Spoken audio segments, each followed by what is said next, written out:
Hey, welcome to Talking in Stations. It is Matterall, not Muterall, and it is July 2nd, 2021. Today we're going to talk about Marauders and some proposed changes that appeared on, well, they leaked out, really. So we'll get to those. We're also going to talk about some sales and the proving grounds and what's going on there. Then we'll get into some player news as well. So joining me today is Abby Rova. Hey everybody, happy Friday night to everyone, including Ronald. That's right. Hateless is here, as you can see, looking good. Hello guys, happy Friday. Ren is here. Hello. And of course, Shen from Army of Mangoes in Esoteria. How you doing, Shen?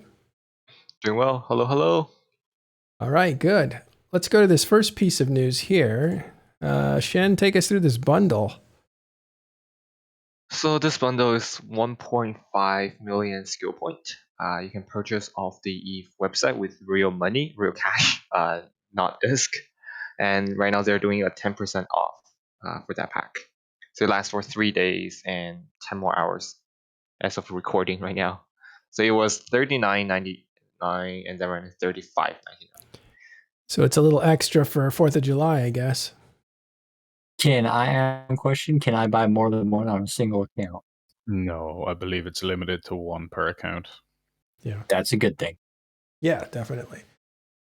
Actually, this is interesting because the negative 10%, we haven't seen that before. We've seen this for $40 before, but not for 10% less. Tells me that they want to incentivize people to buy it. Why would they do that? Do they need people to jump into the game? Does this do anything to help the PCU, for instance? What do you guys think? It's more like when you want to cash in extra skill points to get faster on your training plan, I guess. Mm-hmm. Just buy it out. Well, somebody pointed out, they're like, hey, the elephant in the room is that skill injectors haven't really sold in months. They keep declining, even though if you look at Plex prices have kind of rebounded and gone back up. And so you would think that the skill injector would also go back up. To which I told him there's a lot of factors there. One is it's a passive income, which is profitable still, I believe. Otherwise, it just wouldn't be done anymore. Well, hold on that thought. Yeah. So people offset their Omega costs with skill farming. So if the community gets to a point where there are more people that have more skill points than they need, skill point farming will not be profitable as people will offset their costs of being Omega rather than seeing it as a passive income source. When it crosses that line of being profitable, all of the farms wake up and start farming. But when it's not profitable, people will use it as an offset rather than as a farm. And depending on where it is on that line, we'll see different things happen. But skill point farming in general, at least in my opinion, isn't healthy for the game. So seeing it not being profitable is where I would like to see it personally, but that's my opinion. We're going into opinion, not fact. But the fact of the matter is, if it is profitable, a bunch of farms wake up and start farming skill points. Well, they start selling. It's really like agriculture, right? You raise these trees, you buy a bunch of water, and water is expensive, so you have to put it under the trees and let them grow the skills, let these characters grow the skills. And then, unlike real farming, where you have to harvest at a certain time and point, and you're subject to whatever market forces are present. In other words, is there shortages? Did your competitors get killed by floods or drought? Does that, that would help your prices and stuff. Instead of having those kinds of realities where you just have to sell at a certain point, you can actually hold on to your fruit. So you're doing fruit trees. And then you could hold on to that for 6 months longer than you want to. And then you could release them when it's profitable, I guess. I'm not sure. Go ahead. I was going to say, first of all, that's a delicious analogy. Mm-hmm. But this is also, this is not subject to the diminishing returns that skill injectors will be subject to. So when you buy this for this 1.5 million skill points, it is 1.5 million skill points. It's not like having transferable. To buy for not transferable. Yeah, but it's not like it's not. But it's a 500,000. This is aimed at not brand new players. This is aimed at players that have been around for a while. It's probably more effective for a new player that's 5 to 20 million skill points to just buy Plex and then buy skill injectors and inject for $40. I haven't done the math, but for a pilot that's at 85 plus million skill points, this is way better than buying skill injectors. Okay. It gets UCP some cash. Let's straighten this out because I took us down a road and then we're back at the original road. And I want to just make sure that people understand the difference here. So this pack here that goes on sale, good for veteran players because it bypasses your a skill injector will give you hardly anything if you're an experienced player. So this is aimed at veteran players. And what I was saying was, are they re-incentivizing it with 10% less to get those veterans back into the game, investing in something for the future? And I wonder if that's related to what we think are PCU softness, basically, where we don't see a lot of players online. The other thing that we were talking about was about PCU. This is a separate issue. A lot of players. So clarify, what does PCU mean? I haven't heard that term yet.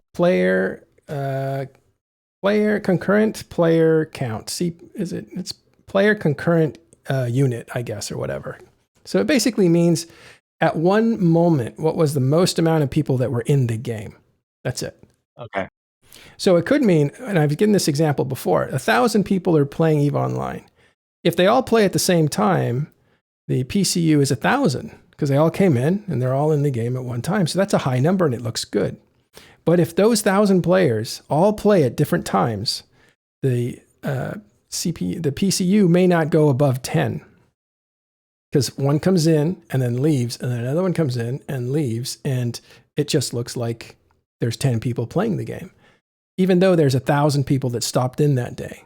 So CCP doesn't even look at this number like we look at it. It's the only thing that we look at. But they have stuff that's like a daily active user or a monthly active user, and that's what their trend lines are based on. So if they see 1,000 people, we may not see 1,000 people. We may see 10 people. We may see 1,000 people. It just depends if they all log in at the same time. That's what that is. So there is a big negative to sales like this, having skill points that can be directly bought. The fact of the matter, I gotta stop saying that. The fact of the matter, I gotta stop saying that line. Anyways, when you purchase skill points and they are just basically whisked into the game, it's a asset or commodity that is introduced in the game with no effort given by players. And every single other thing in the game that is valuable, aside from Plex, because Plex has value because it gives us Omega time, so that's its value. Has value because players have to work for it in some way, and skill points are not unlike that. In order to acquire skill points, you need to either accrue, if you're alpha, you need to accrue daily alpha injectors, which is an ISK sink, although they are wisped out of thin air, but it consumes ISK. And then by consuming Plex to make skill points, it consumes something. It takes time, it takes effort, and that adds value to skill points. Every time that they do something like this, where they're introducing something into the game that is by cash, and then just put something into the game. So say, for example, if you could buy, say, a Marauder for $20, if you were able to buy a Marauder, the community would flip out because everything in EVE Online can be built by players and should be built by players. Out of thin air should not exist. And that is what drives our community. That makes our community continue to roll forward and thrive and live. And if we keep on doing things like this and this becomes a trend, then our value and our effort as a player building stuff and creating things would be diminished.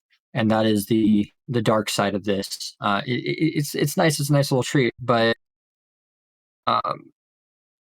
having things out of thin air without effort is bad for the game, if that makes sense. All right, we'll go around the table in a second. Now, there's a second road that we went down that I want to separate out. We'll come back to this. Is this good for the game or bad for the game? These kinds of sales.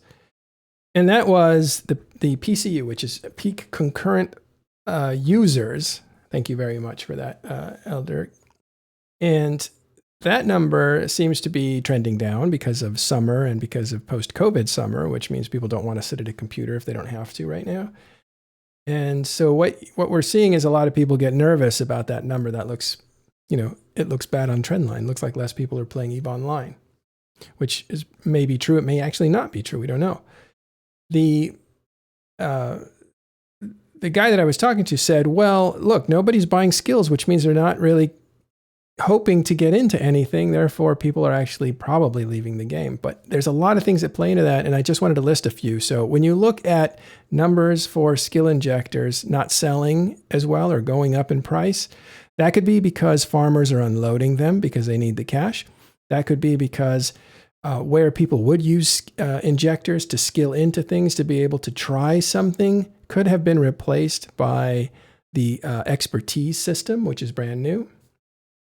Also, there's all sorts of different reasons why the skill injectors may actually not be, there's no feature that you need to skill into in order to buy up those skill injectors. So they're just not closely correlated, and that's the point that I wanted to get across. The larger point is, here it is for advanced players to get 1.5 million SP for actual cash. And Hateless is like, yeah, that's not a good idea. What do you guys think about that?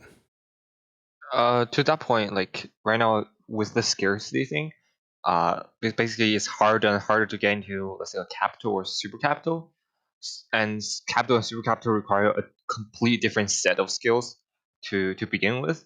So basically, there's less demand on that side as well. Good point. Yeah, all those jump calibration skills and yeah, not even ship skills, just skills that go with using a capital drive. Anyone else on this? I think I'd rather buy my skills from CCP with cash if I want a 1.5 million bump than skill farming and the ridiculous economy that is skill extracting and injecting and mass training alphas and then buying a plex and just all that messiness. I mean, and yes, at points in time, I think it can be worth it, and then CCP can introduce an event that gives away a load of skill points, and then it kind of like makes it not worth it, and then I mean, people often use those accounts not just for the skill farming aspect, but like PI, putting PI also in there, or in other industry research reactions. Mm-hmm. Let me. But go ahead.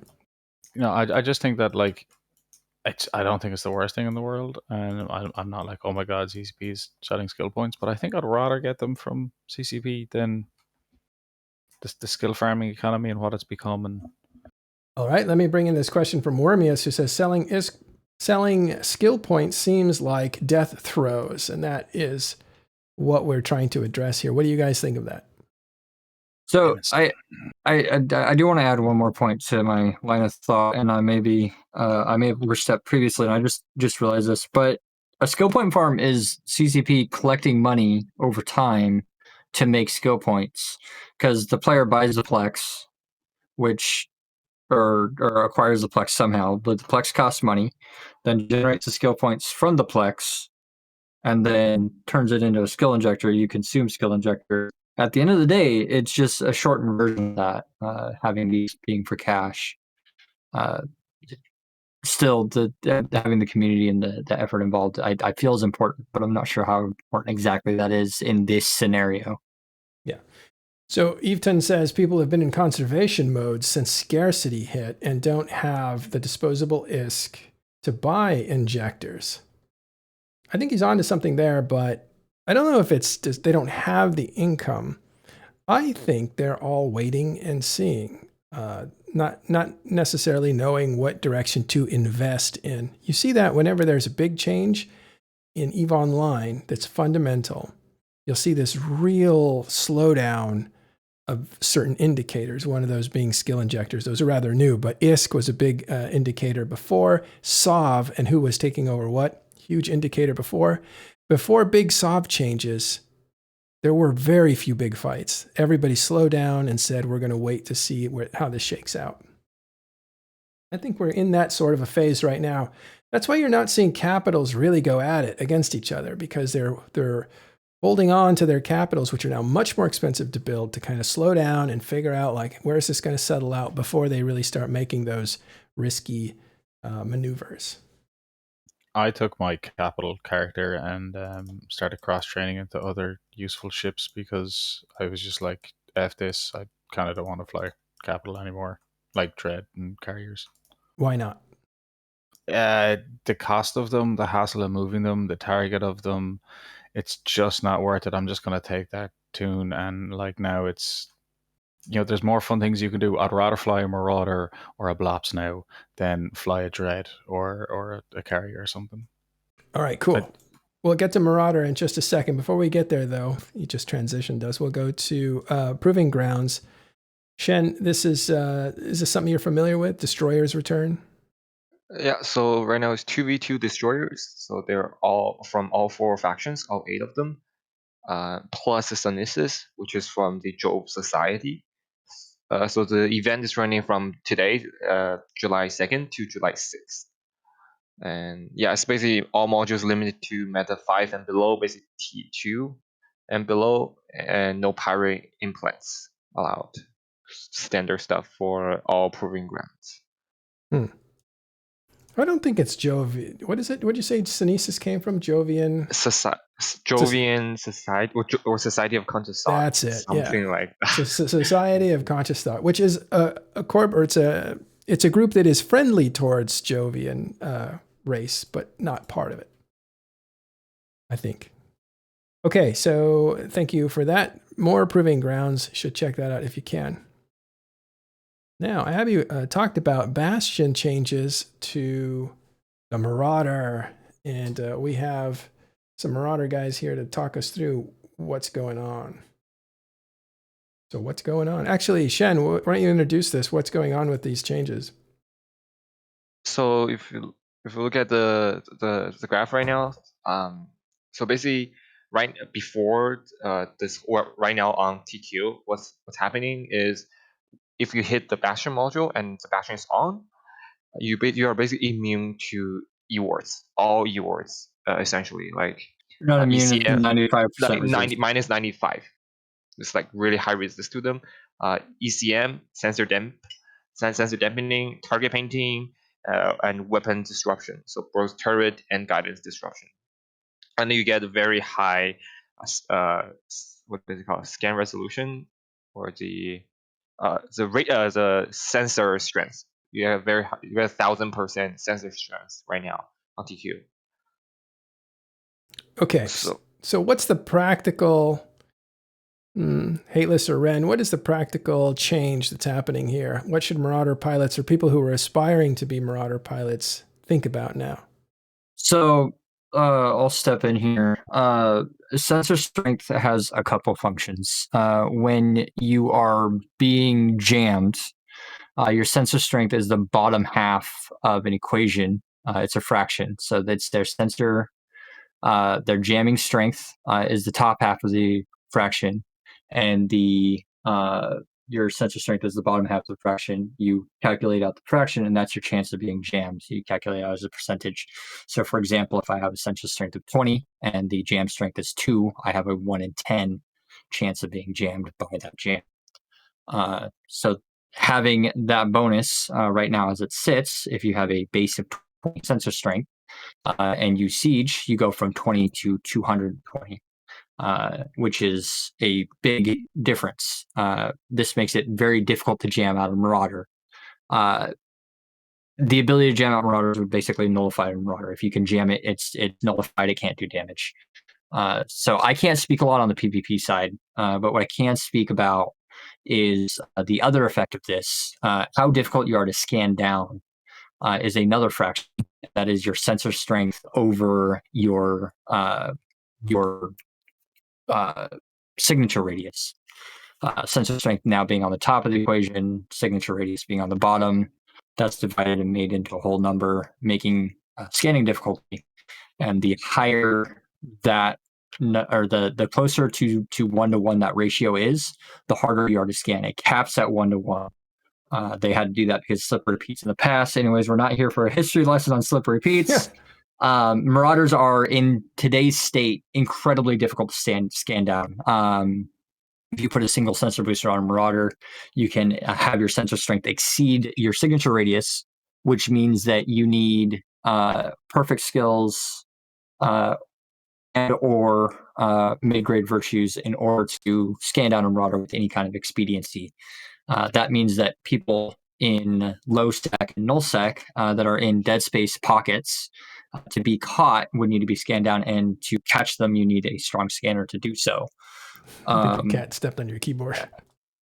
Yeah, she's... What's your cat Big signature cat. radius? My cat's signature radius is 100. Yeah. She takes up the entire screen. Yeah, definitely. And then she also steps on my stream deck. And then when she gets mad, her fur blossoms out. And it becomes... She doesn't get mad. She's a totally chill cat. Oh, okay. She just wants attention right now. But what this means is that when you're sieged up in a location,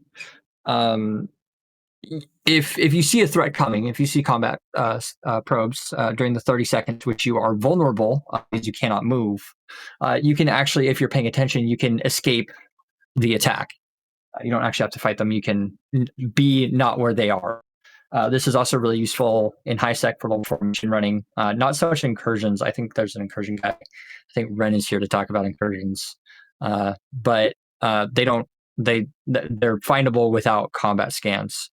And so it's really going to affect the DED guys, and it's going to affect the guys in, I don't know how many people are actually doing it, but the level 5 mission runners that are sieging up in missions or dead space pockets, they'll be a lot more scannable down. So reducing this from 1,000 to 100% makes a Marauder significantly easier to scan down. I'm not sure how long it would take to scan them down, maybe 1 or 2 cycles. So it might still be possible if you're really alert to escape somebody trying to catch you. It can be a lot more difficult than it was before to escape, and it's going to be the advantage goes to the attacker in this situation. That's really the impact that this would have. And again, I do want to stress that this is on the test server. There's no patch notes or anything. CCP might just be testing it out to see what the effect is, and they might be doing half this. We have no idea because, again, it's a hobo leak. Yeah. I do want to stress that. Don't be freaking out and selling all your Marauders just yet. Yeah, it's a leak. Anyways, that's my big thoughts on it, is that it just makes Marauders life scan down. That's on the PvE side. Now, I'm not an expert on the PvP side, so I can't speak a lot on that. Mm-hmm. So I'll let others talk now.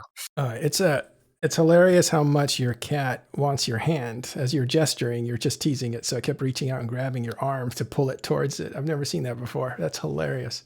And I like the idea that your cat's a hateless cat. All right. Anyway, Renz, you also know something about Marauders in the incursion setting, right? Does that sound right? Yeah, so Marauders pretty much flipped the incursion profile on its head for the first time in like 10 years, about 6 months ago when this happened. Instead of us all running Leshaks, we now all run Marauders. We're pushing to getting 28 to 30 Marauders per fleet. We have been expecting a re-look at the Bastion since the Bastion changes in December. We were expecting it because Bastions being unable to be scanned down, for example, we thought was pretty much OP. So in terms of what Incursion Runners are doing, this is probably the best case scenario for them, because we were expecting this to happen somewhere along the line, that this would get a revisit to balance it back out to make sure that they didn't go too far one way, and they haven't touched anything that bothers us as an Incursion Runner. So like this won't actually affect the way you use them. We have 30 Marauders, and the way that the incursions run is one person has the aggro. That one person is not in Bastion because he cannot be remote logied, and these changes don't affect him because he's not in Bastion. The other 29 guys are in Bastion. This doesn't affect him because they're not being targeted. So you're going to get one guy occasionally whinging because he's getting jammed out, but like out of 40 people, it doesn't really matter. I do want to mention that in incursions, the ability to catch the pilots that are currently flying incursions for, say, a suicide gang does not rely on combat probes. So this is part of the reason why it's not a big impact on it. Okay, good extra point there. You know, this Marauders, when they were talked about, I forget who we were talking to. It was in public, I think. And they were talking about how CCP really wanted to get the Marauder to be like a massive PvE ship, like to really be this expensive ship that could be out there just taking things on and destroying it and winning a lot of treasure, basically. But not necessarily good for PvE. And the Marauders being very expensive, PvP. The Marauder being very expensive was a lot of assets at risk while you were able to make a lot of money. And that seemed like a very fair exchange.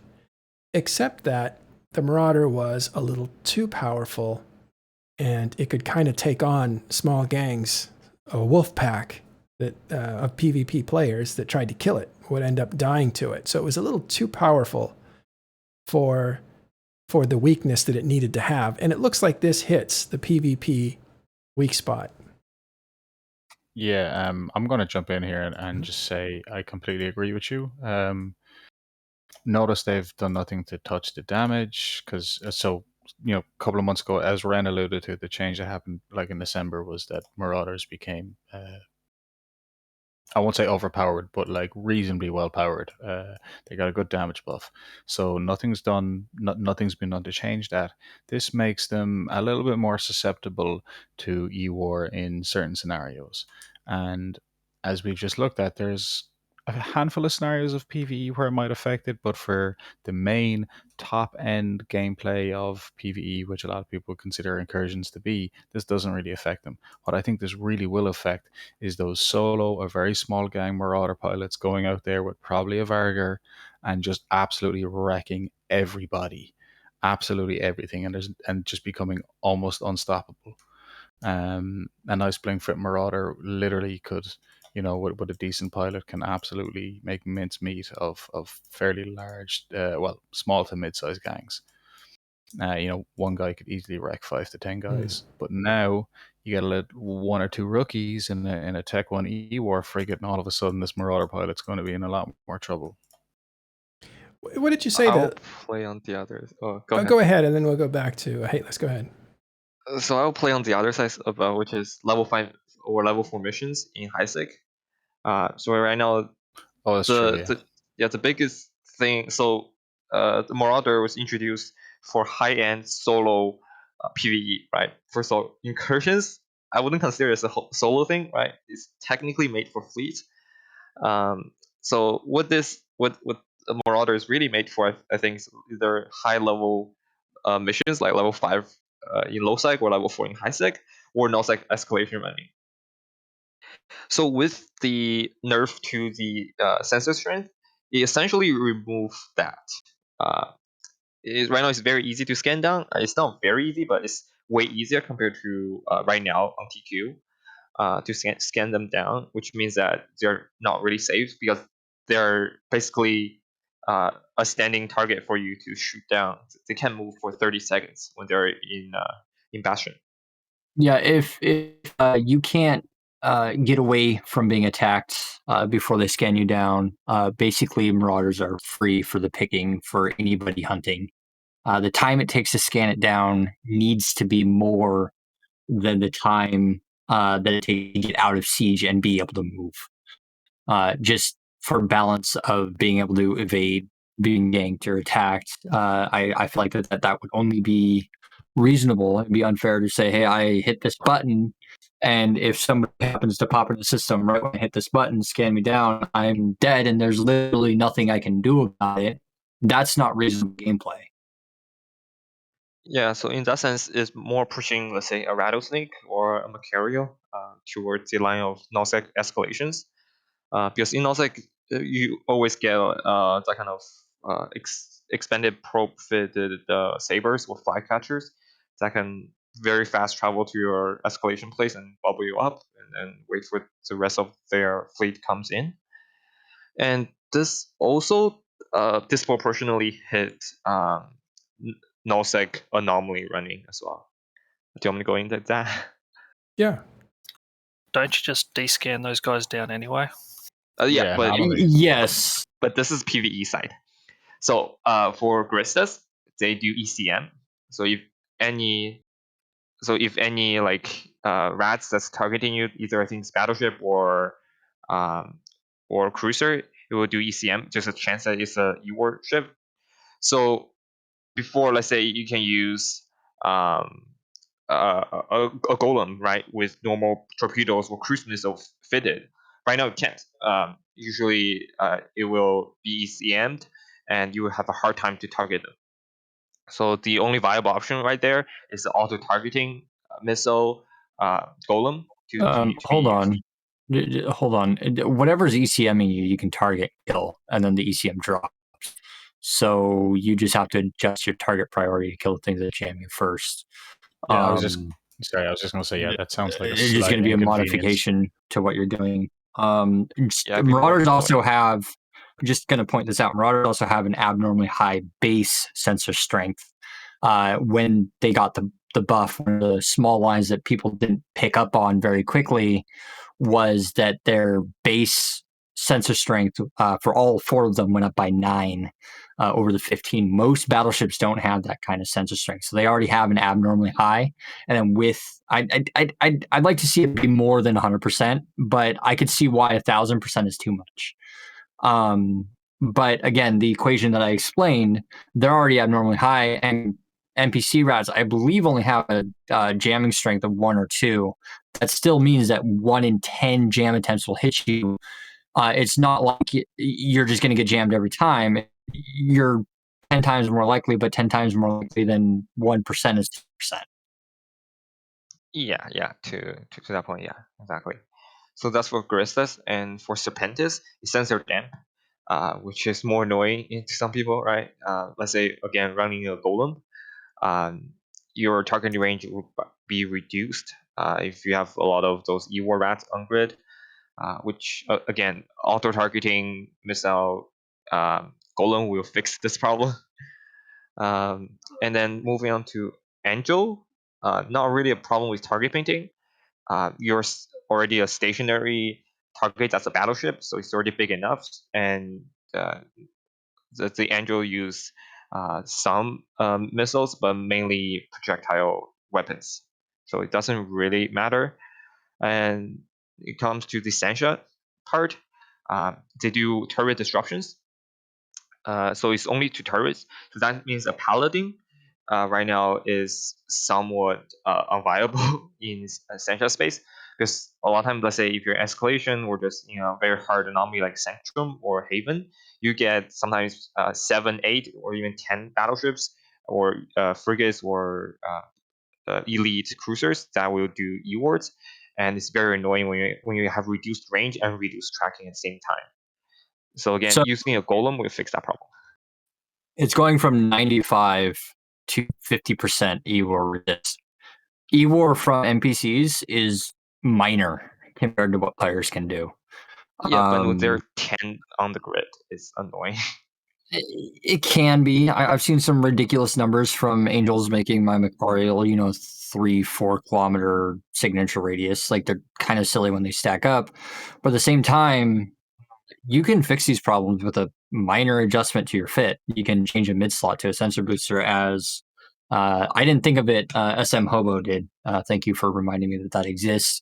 But you can run a sensor strength or a locking range script on a sensor booster that would also help with the being combat probe down as well, and would largely offset it. Not completely offset it. And then, yeah, I mean, they're. I'm just thinking about the engagement range of the profile of a Marauder for ratting, and they want to engage close because they want to use their close range weapons because the damage is at. They're already close. You're being sensor damped. They also recently got a buff to their locking range. They went from 115 to 130, 135 kilometer locking range on base, meaning that this isn't going to hurt them very bad. If you get 75% sensor damped, you still have a 30, 40 kilometer lock range. You're still going to be able to hit everything in that haven. But the problem comes in when NPC dread spawns. So you always have to assume there will be one, and you have to be prepared for that. So usually people do kite in somewhat of a range. Let's say I have a range of 40, I'll warp to 30, just in case if there's an NPC dread that will spawn at the end, which would be deadly if it's at 0. Yeah, and then for the Sancha part, just a golem will have no problem with turret disruption. And then for Blood Raiders, just let me finish this.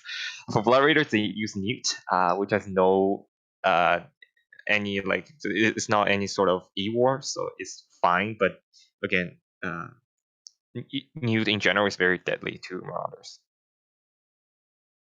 I think that's what you said Yes, earlier. newts are terrifying to Marauders. Yeah. Marauders hate newts. And that's what I was going back for, Hateless. Just give us a little more color on how Marauders are weak to cap warfare.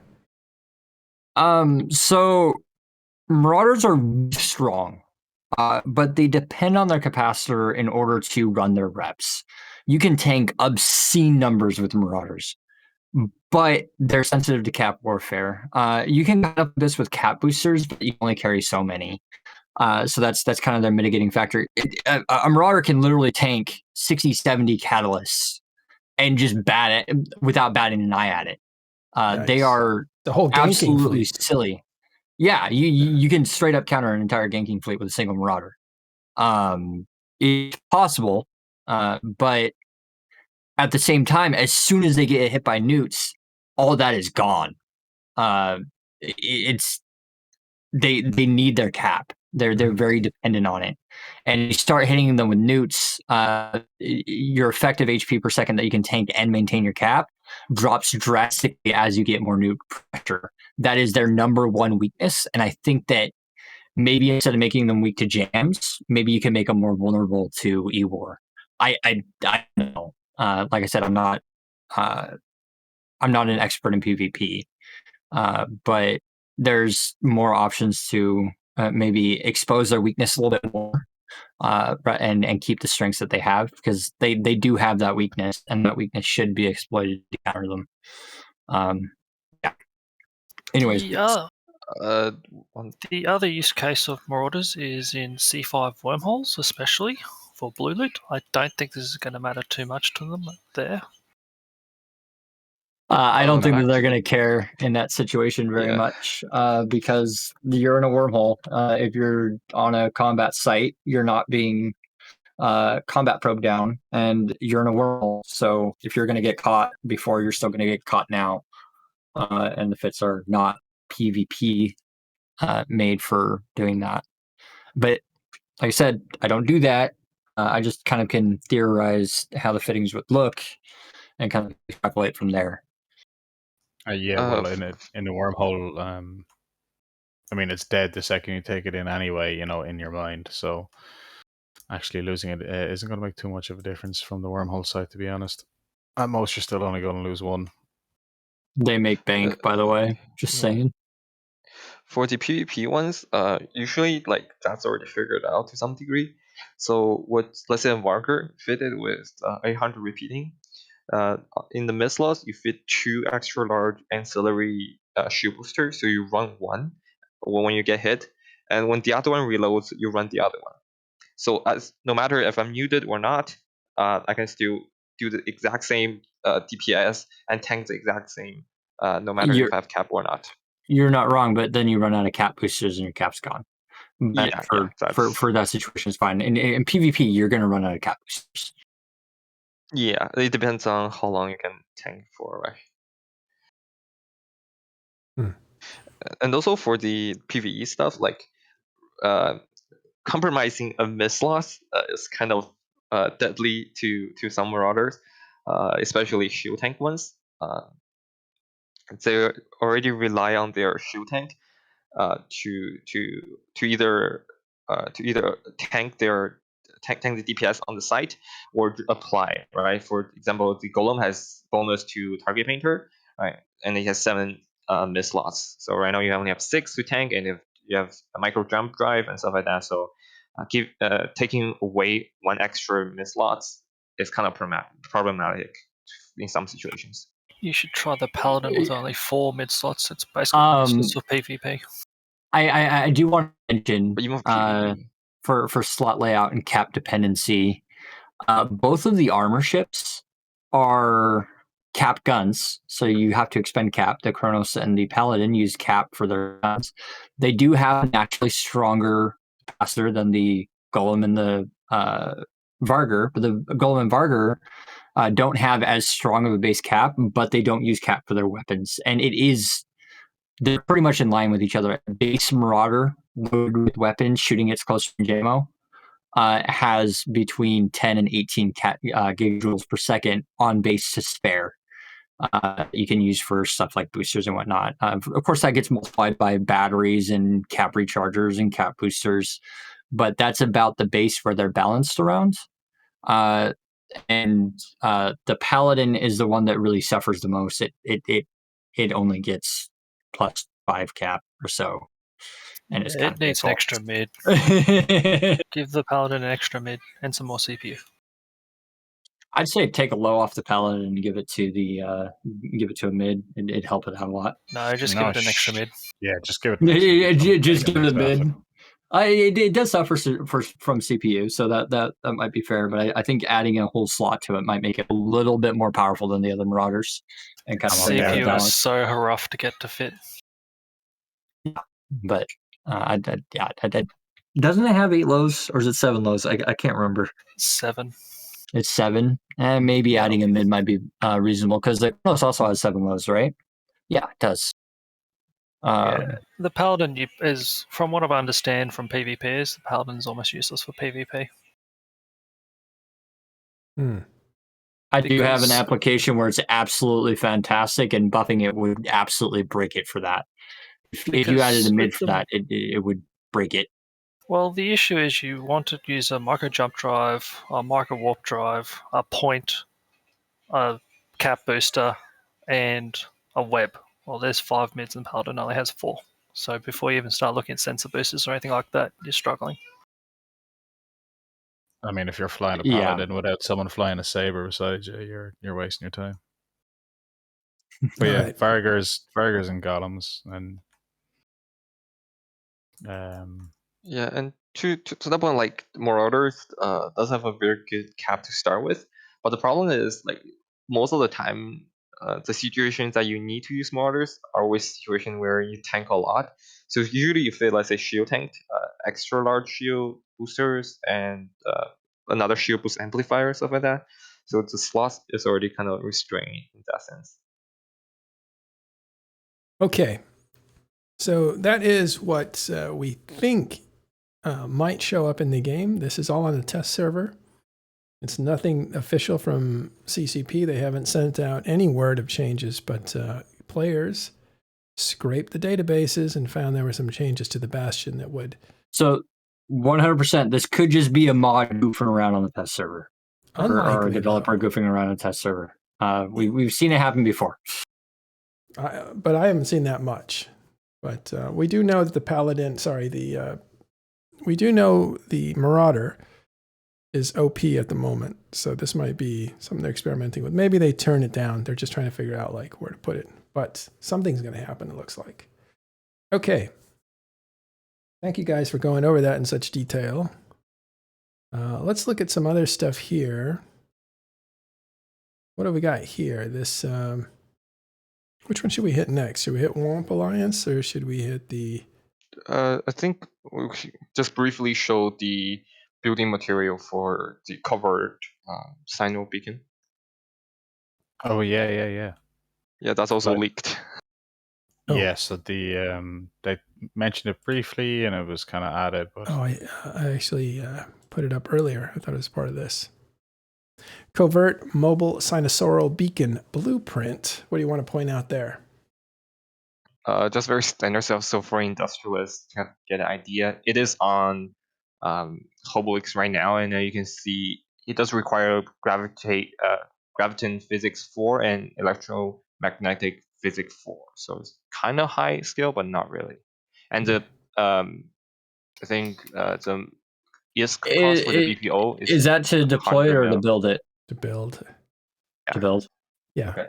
And usually sinosaural and cloaky stuff requires, I think. Well, a covert, yeah, a Cyno or an industry Cyno is just covered, or a normal sinosaural field or a industry sinosaural requires sinosaural 1, but the covert is 5, and that's 4 to 5 is like a 30-day train in and of itself, so it is very skill intensive to be able to use a regular covert Cyno. So I just want to say having these around in nullsec is going to make Black Ops really powerful. They're already love it. silly. I was watching Bjorn B fly a panther today, and it blew my mind. Well, Yeah, he's I a good actually pilot really like too. them. I'm surprised they didn't require honestly slightly higher skill requirements to build it, just because of the sheer skill requirements of using a covert Cyno. You mean like 5, Graviton Physics 5? Yeah, or something. It's also or like a even, 27-day train, so maybe they didn't want to put that close to a month. Maybe they wanted that. This is just to build it. Maybe they need these to be plentiful, you know. I don't know if you require Cyno 5 to deploy it. I'll have to check that. Hmm. And I think also, if you don't need Cyno 5, maybe if you only need Cyno 4 to deploy it, it would be a lot easier. I imagine you need Cyno 5 though, because otherwise it'd be a little bit too OP. So do we have stats on this module at all? Like how hard it is to scan one a day, how hard it is to find one or kill them? Yeah, basically the same as the module that was introduced, the normal Cyno The mobile. decloaker? No, the mobile Cyno beacon that came out a couple of months ago. Yeah, how difficult are the combat scan? No, I'll have to get the stats up. I don't know the scan, but they're about 40. Those are about 40 million. Sorry. Yeah, 40 million each. And to destroy, they were pretty easy, if I'm not mistaken. But to scan down, I don't know how hard it is to find them. Yeah, because that's gonna be a big deal. If these are, we're gonna have a return of. It's probably even a good thing. But with the Black Ops buff, I kind of envision a system being built by the null blocks where they can defend their space with Black Ops. Yeah. You would have these set up around, and then you'd be routing in your system, and somebody would call, hey, somebody's stealing my ESS. All the Black Ops jump to that system, defend the ESS, then come back to wherever they're farming, and then just go back to farming. Because Black Ops with their damage buff, they might be effective farming ships. They might not be the most effective thing, but they can participate in home defense if they can move around quickly like that. So that's just meta that might get fleshed out in the future. I might be overthinking, and I'm not. Again, I don't do PvP. I don't live out in nullsec, so I don't know how these things actually end up playing out. Well, where we think this might be interesting, if you heard Gobbin's talk on his town hall, there's a lot of interesting stuff in that town hall. You should listen to that episode that we did a few days ago. It's called Gobbins and Vince Strachan and what the war leaders are saying. So that he explains that, look, if blops are going to get an adjustment that makes them stronger, basically, and you have this here that we're talking about, the covert mobile Cyno beacon, then you may see basically the gate camped, the walled off city of 1DQ basically become porous.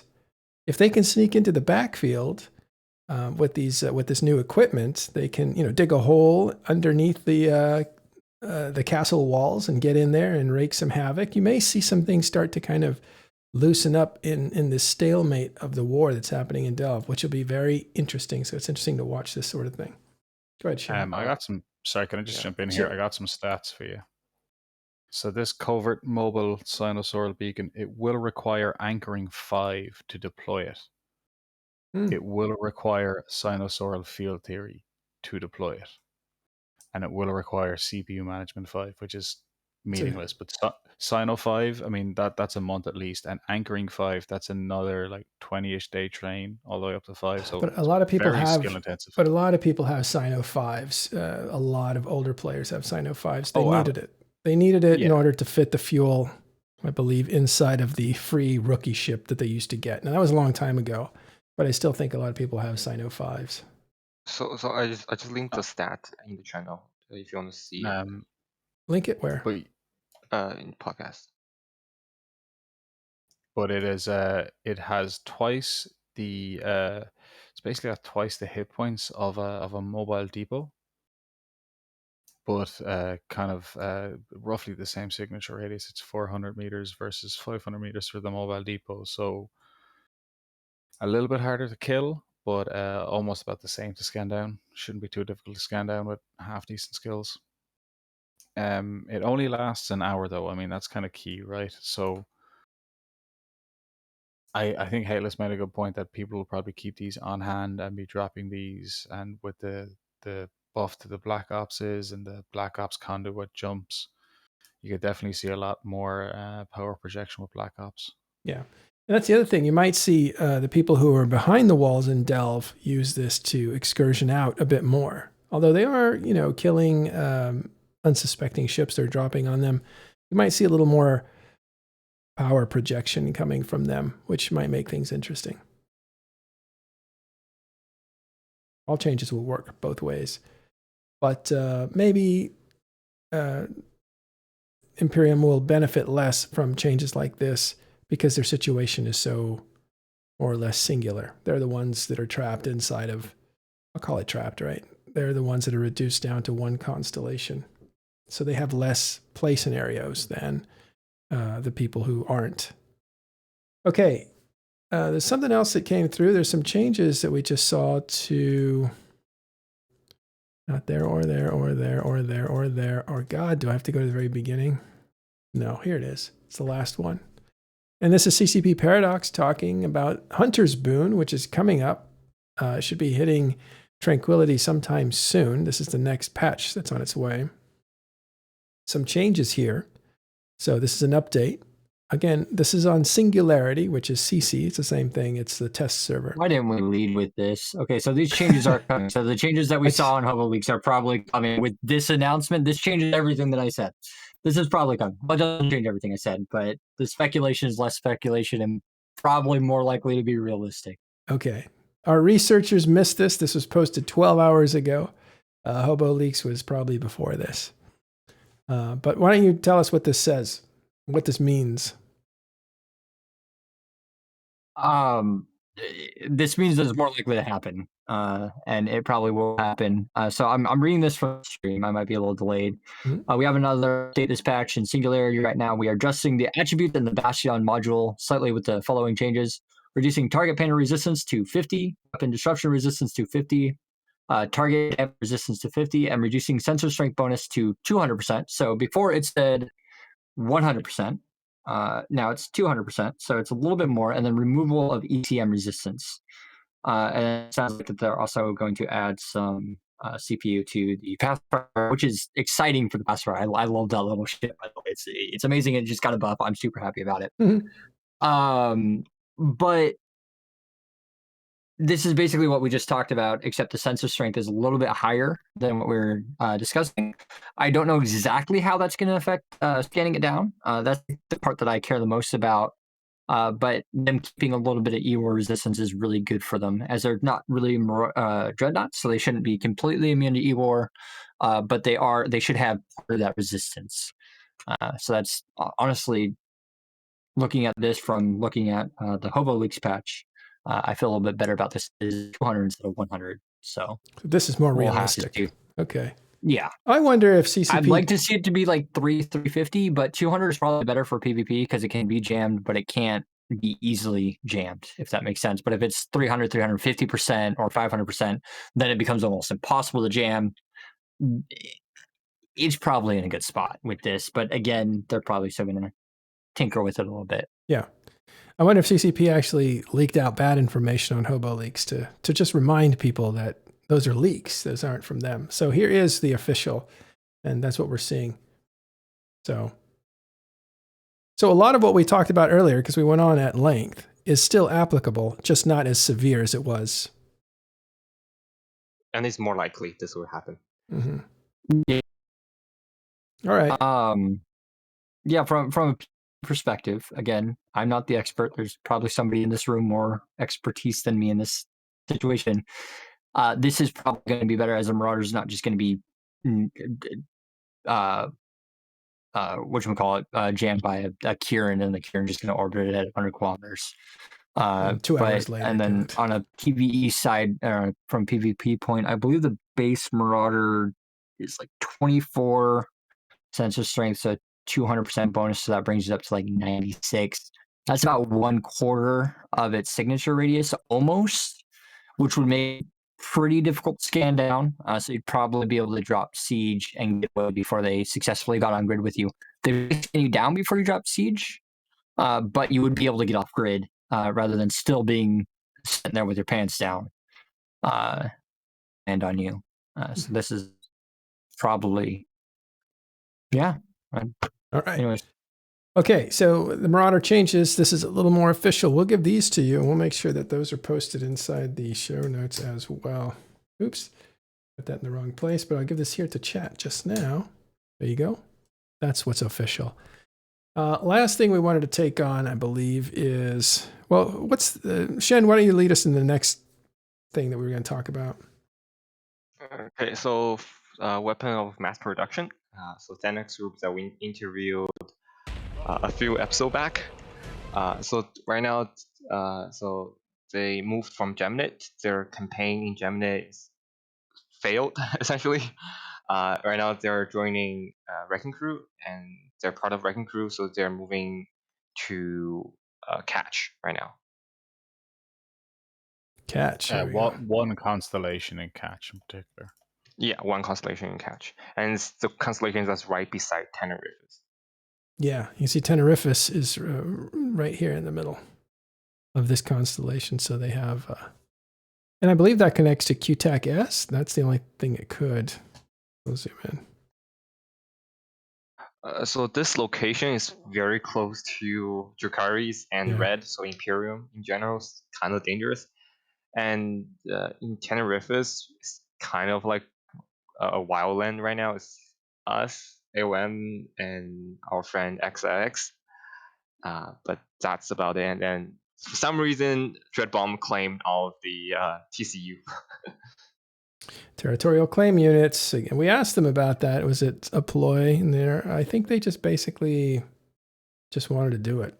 There's no real reason. Looks cool, basically. Yeah.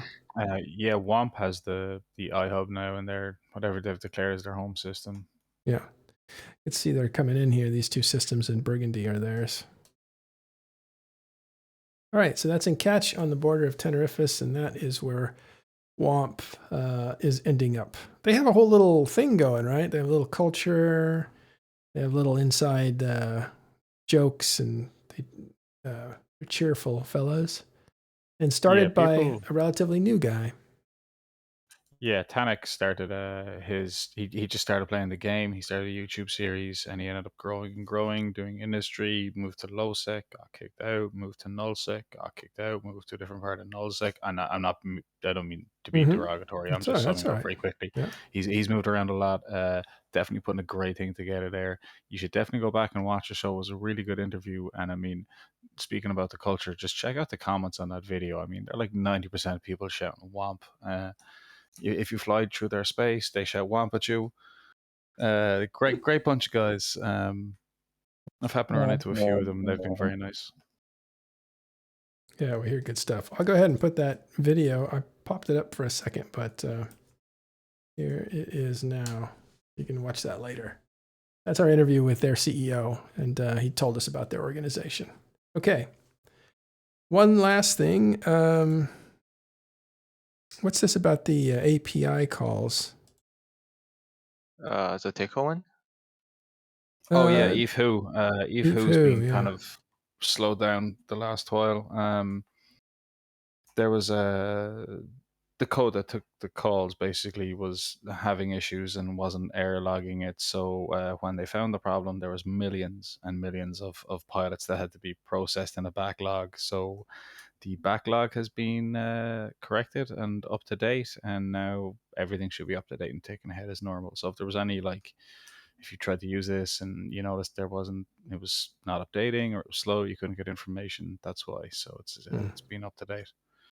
Someone told me that they were told not to talk to us in local. Maybe it's just me, but when I flew through there, I got a couple of WOMPs thrown at me. That was kind of nice. I got WOMPs thrown at me. Can we define a WOMP aside from WOMP, WOMP, WOMP? Weapons of mass production. They WOMP. WOMP. I don't know what they do when they WOMP, but they definitely be vocal about their WOMPing. Hey, let's look at these largest alliances. I just saw Army of What group is this? Where exactly? What region are they in? Catch. They're just they're moving. They're in transition right now. They're right here. They might be expecting a dread on Tuesday. Are you thinking of visiting them? Nice. Give them something to If shoot. they want to WOMP, yeah, I'll give them a shoot. That sounds like fun. Sounds good. All right. This I was just looking at EveWho, and I thought, well, here we have the largest alliances, and Silent Company being the biggest. They're at 34,000. Goonswarm at 28.9 thousand, basically 29,000. Pandemic Horde. I am a little surprised at Pandemic Horde's size, and they've lost 1,500 people because they're constantly cleaning out, I suppose. But they're really only 6,000 behind. Is that right? Maybe 7,000 behind Goonswarm. Goonswarm's been around a long time.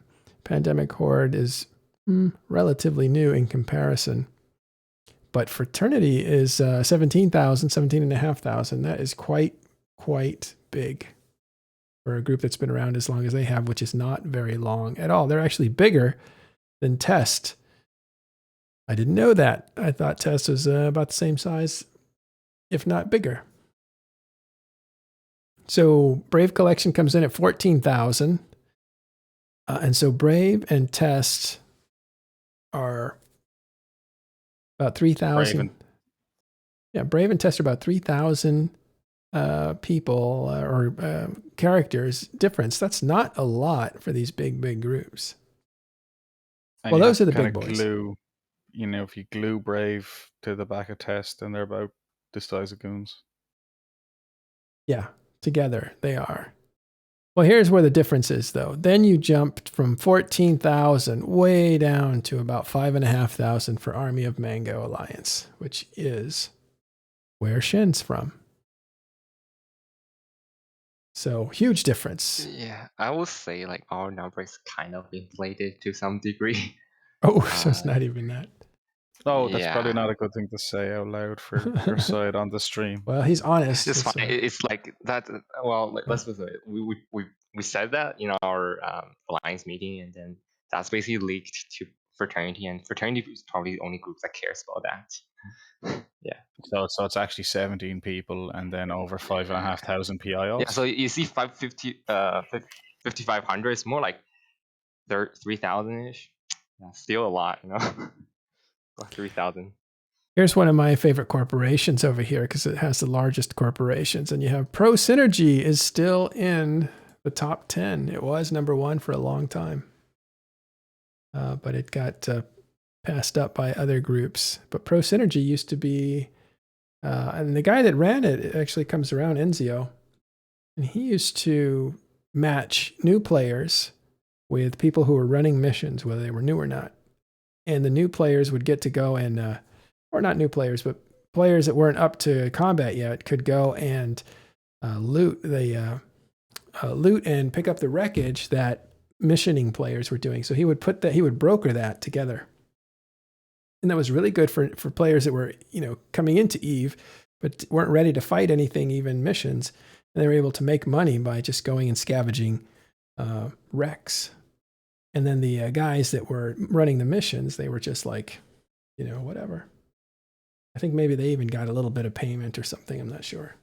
Kind of a cool service that's been around. That happened I want to say like 8 years ago. That was.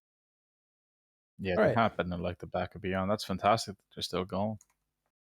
I don't know if they're still doing that service, but Pro Synergy is the group that did that. So that was cool. Okay, well, it's Friday, and I'll give you guys a chance to say anything else that you want to say before we take off. If you guys are looking for anything to do, you should watch the last 2 shows from the last 2 days. There were some great interviews with a variety of characters, from humble everyday people to some fantastic masturbators out there. There was You had to say it. oh, what? Masters at baiting. Yes. Baiting out. Yes, yeah. With the supers, really interesting interview and video. And do the destroyer thing. I mean, I'm actually looking forward to do some 2v2s. Yep. Awesome. All right. You guys, anybody else? Hateless, how's your cat? How's your hateless cat? She's doing good. She kind of wandered off, but I do want to, if we're saying ending notes, I want you guys to, everybody that's watching this and still here, bring people up, teach new players things.